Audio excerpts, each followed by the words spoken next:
so confused about who I really was. And so, through all that stuff, I lost myself. And it says, and it works out a lot in the fourth step, that we can quit being the person we invented and start being who we are. And I would like to say that I came into Narcotics Anonymous and started working steps and I found out who I was. But that's not my truth, right? Like, it didn't happen for me right away. And that's kind of what I bring it to speed to where I'm at today is like, through this process of working steps, there's been different times when I've thought that I've got to an understanding of who I was and who I wanted to be. And then I worked some more steps and I found out that I'm still struggling with the same stuff that I was struggling with prior to active addiction, that I struggled with through active addiction and brought into recovery with me. And so, like, the wild thing is that when we continue to keep working these steps, we continue to have a better understanding of who we are. And I believe heavily, man, that for me anyways, is that through my second, third step process, really come to believe that I can restore to sanity in these areas and really making a conscious effort to like turn it over in my third step and give it to the care of. Like this last couple years, like I just give it to the care of my higher power, man. Like, and it doesn't mean that like I've been relieved of these masks that I put on and the front that I put on and the look good that I'll show up with when I'm hurting on the inside. That doesn't mean that that's really what's happening. But I'm trying, right? And when I get to like 6 and 7 and I become entirely ready and I humbly ask, like, God will do for me what I can't do for myself. And so that's what's been happening. And I was sharing a little bit, and I'm going a lot of different directions because there's a few of you, a bunch of you here that I've crossed paths with that like trigger different memories and stuff. And I feel compelled to share this, right? A little bit, but like, a few years back, like they waved my first main share ever. They waved the clean time for me as well, and I was like, "Oh my God, I've arrived in Narcotics Anonymous." And then, the pandemic came and things slowed down, and I lost my identity. I was like, "Who am I now? Like, who's Joel W? I'm not getting invited to all these places to share." And then wasn't really big on the whole virtual platform, and I was hearing all these people sharing the virtual platform, and I thought they were like auditioning for their next share in Narcotics Anonymous, and I wasn't really into that stuff, and I caught my resentment, so I quit going to online meetings because I didn't want to listen to that. I felt I could pull myself apart from. And then the pandemic quit, and the phone calls started coming, and I was back, and I started to feel secure. I was like, "Oh man, here I am again, right? Here I am." And I've arrived, and people were asking, "Where are you going next, Joel? Where are you going next?" The reality is like I lost myself and all that. That's the reality that happened. And through this 6 and 7 step experience and becoming entirely ready, I believe what God will do for me what I can't do for myself. And my most humbling moment happened in Tennessee. I was sharing at the banquet in Tennessee. We show up early, it's Thanksgiving weekend, like dragging Jolene across the country on holidays to go to conventions, and we're at the convention on Thanksgiving weekend. Friday comes and she's not feeling well, and Saturday morning she wakes up and she's got pink eye. And I'm like, from all of that. And I'm like, all right, well, see, this is the stuff that's hard for me to share because it's embarrassing because I want to be like, I'm like this super spiritual guy. I'm Joel and I have this amazing relationship, and people now, what I'm saying, like they look at us and like want to be like us, and I think we should like be sharing relationship workshops all the time because we have this beautiful relationship, and we do, right? But I'm a flaw. You can say I'm fallible, like, and I'm a human, and I make a lot of mistakes, and this is the type of stuff I don't want to share. But I'm like a lot of miles from home, and They only started recording this a couple minutes ago. Just probably turn that shit off. I don't even know this happened. But like, this is the stuff I need to get honest about because it frees me up of some of this stuff, right? And so she says, I got pink eye, I'm not feeling well. And I was like, all right, well, let me know if you need anything. I'm going to go out in convention mode, right? And so I go run around the convention. I'm going to workshops here, and she's like, oh, I'm going to go to urgent care because something's wrong. And she calls me. She's like, all right, well, I got to look at my prescription down the street at Walgreens. I think I'm just going to walk. And I was like, all right, let me know if you need anything. Convention mode. I got friends who travel from all over the country. They're there with me. And I'm like a band speaker, right? Like I'm feeling it. Go back to check on her, and I'm like, I can't get close. You got pink eye. I don't get sick. I don't be able to share. And do you need anything? She's like, oh, maybe some. I don't remember. Honestly, I don't remember if I even bought her anything at all, to be honest with you. But I checked on her one time in the whole entire day. And I said, we're going to come to meeting. She's like, I'm not really feeling well. And I was like, well, okay, we can sit in the back. So I like basically shamed her to come to the meeting so she could sit in the back. And I got up there and I shared, and I never thought at all to be able to share about, you know what I'm saying, like what my wife was going through or anything like that. I didn't even think about it. That's the truth. Didn't think about it at all. And after the meeting, everybody lines up and they thank me for sharing. And my friend Daryl came up to me after because he was like the fill-in. He came to the banquet with me because Joel was sick and he became Joel's wife. And after the meeting, he said to me, you know what, it's really hard being Joel's wife. And I was like, what do you mean? He's like, man, like, I can see what Jolene goes through. And in that moment, like, I believe God spoke to him at that moment, and I surrendered and I invited God into my life after that process, and really started to take a look at, like, I want to cuss, man, but because I feel like, but I don't need to say that word, like, who in the heck do you think you are, Joel? You know what I'm saying? Like, running around here, talking all this good stuff, man, and my first sponsor was when service starts at home, Joel, and I realized, like, I was not being of service to my wife in that moment. And I got caught up in this trying to be famous and anonymous program stuff because I needed this in order to feel okay with me. And that's not where I'm at today. And I'd be lying if I didn't say, if I said that, like, I'm not looking for the next call or looking for the next opportunity to go serve, because I'm still struggling with that. Like, you know what I'm saying, there's still part of me that when my phone rings and it's an out-of-state number, I'm hoping it's another program committee. That's just where I'm at. That's my truth, right? But what I know to be true is that, like, that's not who I want to be. And through this 6 and 7 step process, and now getting this 8 step, like, how do I put myself in this and make amends to myself through this? You know, and how do I continue to serve in Narcotics Anonymous? And how do I continue to achieve this, like, 2 mics? 2's all better than 1. So, how do I continue to serve in this capacity? Because I believe that God has put me in a position to be able to serve like this, but not get caught up in the, trying to be famous in the anonymous program type stuff. And so that's where this like deep dive stuff has come in over the last couple of years. And I believe my wife's like a straight shooter. You know what I'm saying? The cool thing about finding like this NA boy meets NA girl story here in Narcotics Anonymous is that she gets me, and she has a sponsor, and she has a set of steps, and she has a God and a support system.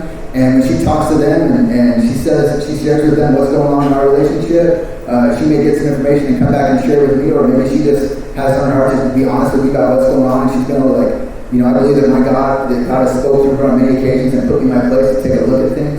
And so I've been growing up in my 15th and 16th year. I really have. And I'm grateful for it because what I know to be true is that, because I look around, I got a lot of friends, right? I know a lot of people who have achieved this level of social acceptability in Narcotics Anonymous and have like money and property and prestige and degrees and all this stuff, and they're no longer with us, or they're miserably clean. And like it talks in our 12 step, their message is meaningless we're living it. And I want to be a good representation of Narcotics Anonymous. I want to get up here and share the true authentic stuff, like what's going on with Joel W. today. Like I got these cool stories to share that make people laugh and make people cry and all that, but that's not really what it's all about. Like it talks about in what can I do now that we share experience, strength, and hope. We don't preach or judge. And like I have a responsibility to share my experience, strength, and hope. The good, the bad, the ugly, the hope shots, the love stories, all of it. Right? So if I'm just only sharing a piece of me with you, you don't get to really know the whole true Joel W. And so like I feel that like God put me here today, that this is the start of this. I put myself on my 8th step, and this is the 8th step work that it's a 9th step work I want to do, and then God says go to Thailand and get this topic and go there and get vulnerable, because sometimes we have to get uncomfortable to get comfortable. And so this is not really that uncomfortable for me. I gotta be honest with you. You know what I'm saying? Like serious, and I got to go all over the place. I don't really care. Usually I'm all worried about not saying and making sure I stay in unison and make sure I close this story with that story. I don't really care, man. I really don't care. Like this is like God put me in a position to be able to remove some of these masks and let you know who I really am. Because I just want to be Joel W, man. I say all the time, I'm not a circuit speaker. I'm just a member. It's like, sounds cool, but like there's part of me at times like I want to be a circuit speaker, right? Because it sounds cool. Like that's not who I really am. if I never shared again, man, I know that like my friend Dalton and my friend Brittany and my friend Jolene, and my wife Jolene, and my friend Jolene, and my friend CJ and Barry and Rhonda, they're going to love me no matter what, you know what I'm saying? And like I'm going to be able to have this intimate relationship with Dalton and Carlos who I have the opportunity to sponsor that's going to be more rewarding than anything I'm ever going to get from some people that really don't even know me that thank me after the meeting, right? Like that's what it's really all about. And so, this is my admission to God, that like I'm ready for this transformation process to happen. It's my admission to you guys and to my friends and people that love me, that like here I am in this, I want to be more authentic and open for you to see the truth, you know what I'm saying, peace in me. And so I want to spend like a couple minutes. Are you going to tell me when I've got to be done? Hey, you did. Oh, how many? It's 2:40. When do I stop? 5-10 minutes. Okay, cool. All right. Okay, cool. All right. 5 or 10? Yeah, I can make it happen. 5-10 minutes. Okay, cool. So here's some stuff that's happened this last year, right? I've achieved, got a bunch of degrees now. I'm an independent licensed therapist. I own my own practice. And like, many times I sit across the table from people, helping them, but all I can think about is me, right? And they're paying me a lot of money to like walk this journey out with them, and I'm stuck in my own stuff. What's going on with my daughter, or maybe something, some stress going on with ourselves financially, or whatever it may be. And so I don't want you to know that at times like I feel that I'm a fraud, that I'm experiencing this imposter syndrome type stuff. Like how could God give me the opportunity to be this gift to be able to do what I love to do, is help people and be in this career where I make, a good living that provides us the opportunity to do the things that we want to do, and I get stuck in these insecurities, right? And so what I do is I don't talk about it. And I just try and trust with myself. And I'll pray about it, and I've been meditating for like 893 days in a row, and I'm meditating, and what's happening is God is speaking to me. He's like, Joel, you need to go talk to sponsor about that. You need to open up and talk about this stuff. But then I don't want to talk about it because I'm like this spiritual Joel, right? Like my friends got this stuff like WWJD, what would Joel do? Like that, you know what I'm saying? So there's this expectation I gotta show up and be this like spiritual guru all the time. And sometimes I'm not. Like sometimes I'm batshit crazy. And I don't know what's going on, but I don't want to be honest with you about that. But what the 12-step process has done for this last time too is like it's saying, Joel, you might die if you don't get right. You might end up getting so high on some pedestal that it's easy to fall off. You might find yourself back in the corner you can't get out of clean. And it might not be about the use of drugs. It might be about some sort of behavior that's going to ruin your marriage or ruin your career or who knows what. And so I got to be able to get honest about this stuff, right? And so, that's what I've been doing this last year. I've been trying to be courageous about some of the stuff that I'm struggling with. And then I went around and I wrote a book on positivity, right? Started meditating about it, and I was like, I'm going to write a book. And I wrote a book on positivity, and I had this expectation I had to be Mr. Positive all the time. And I'm not. Like some days, like life just sucks. And so these expectations that I put on myself, and these things that I think I need to live up to, are just the disease latches onto those things, right? And that's what's been happening is and I don't even share some of this stuff with my wife, right? But it's, I'm just really coming through it with response now and some step work now about what's going on, where I want to be at. And I don't want to be dependent on the fact that on any of the outside stuff. I want to be dependent on what's going on inside. Because what will be true, and I've seen it happen many times here in Narcotics Anonymous, is that the outside stuff goes away. You know what I'm saying? Like something had happened to Jolene, or something happened where I couldn't work anymore, and all of a sudden, who am I? If I'm not defined by this, letters behind my name anymore, or I can't communicate for some reason, if I had a stroke, I couldn't work, I couldn't share from the podium, then who am I? If you rid Joel away of everything on the outside, who is Joel really? I want to get to a place where I have a level of unconditional self-worth. My self-worth is not determined by the outside stuff, but it's determined by what's going on inside.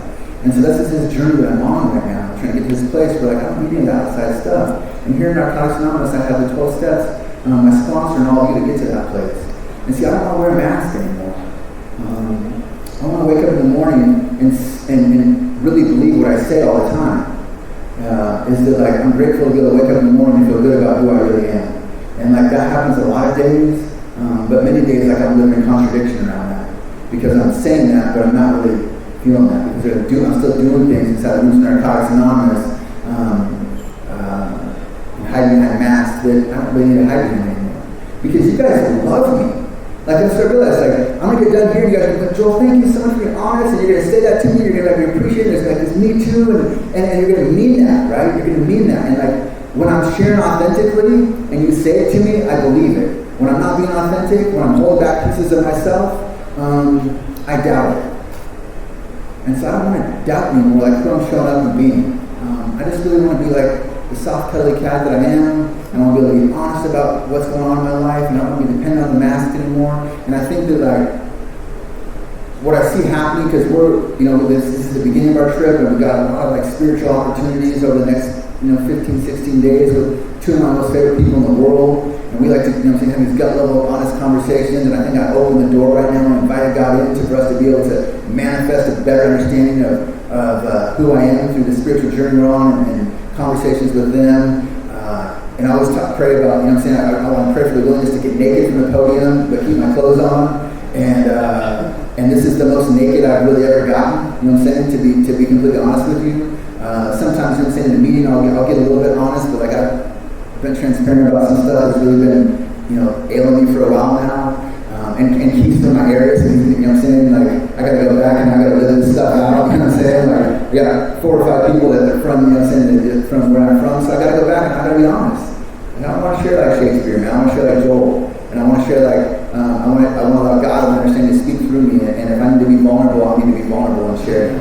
And that's where I want to be at, because I don't want to mask out anymore, man. I don't want to be a black gangster rapper. I don't want to be big whiting. I don't want to be a circuit speaker. I really just want to be Joel. And 12 steps from Narcotics bring me to that place.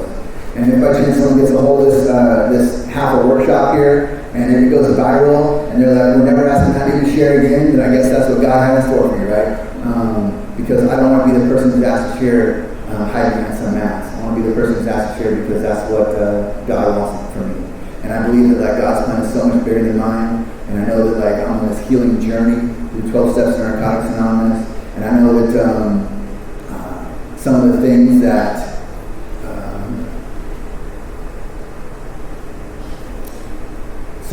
I believe to be true about myself aren't true. And I know through this 12-step process, like I can really believe and know and have faith that they're not true, because they still keep coming up. And I'll share this and then I'll close, man. It's like I pissed away a really good life in active addiction. College-bound student athlete, beautiful job at the union, 6-figure income, insurance for the rest of my life, huge pension, and I wanted to just work for the union and use successfully. That's what I wanted to do.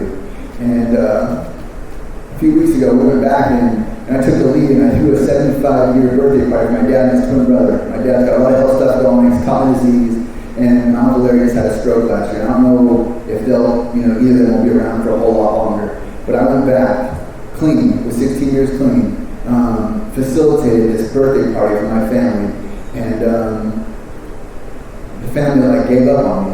And the family that still works in that industry, the family that I was jealous and envious of for all these years, and the family that I've been trying to prove something to for all these years in recovery, like doing this and doing that, doing this and doing that, and it's never like I've never been able to settle in, man. It's degree after degree after degree, more certification after more certification, higher pay, this, that, write a book, whatever it's been doing to like prove to them that I'm not the guy that they knew I was at one point in time.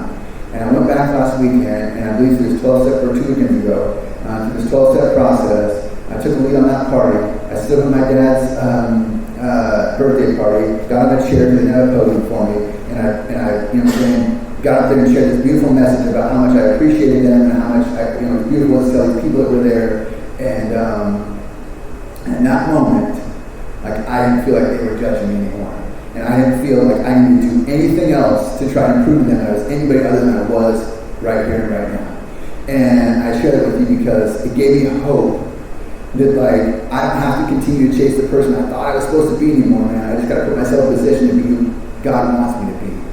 And that's just 12 W, man. And I don't know what tomorrow's going to bring, what the future's going to bring, but I know that it says on April 15th, which is tax day, this is where the good life's at. And I'm going to keep coming back, man, because this is where the good life's at. This is where everything I know about me everything I know about living, where I found it at. And so, thank you guys. I'm so grateful for this opportunity.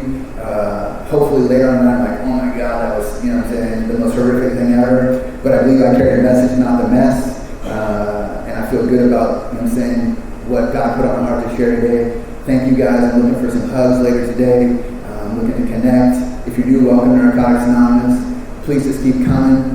This journey continues, and through this close-up process, we get to know who we really are, and we find out who we are, and then we realize we found out who we're not really are, and we do some more work to find out who we are, and we grow and transition, we figure out who we are, and so I'm just going to keep seeking. You know, 11 step is written in past tense, but it's really a seeking process, and I'm going to continue to seek through knowledge of God's will and the power to carry it out, man, through prayer and meditation, and for the power to carry it out. And I know if I do that, like, I'm going to get to know me. Because I have hope, because you guys have shown me you got to know yourself. So, Joel, that's all I got.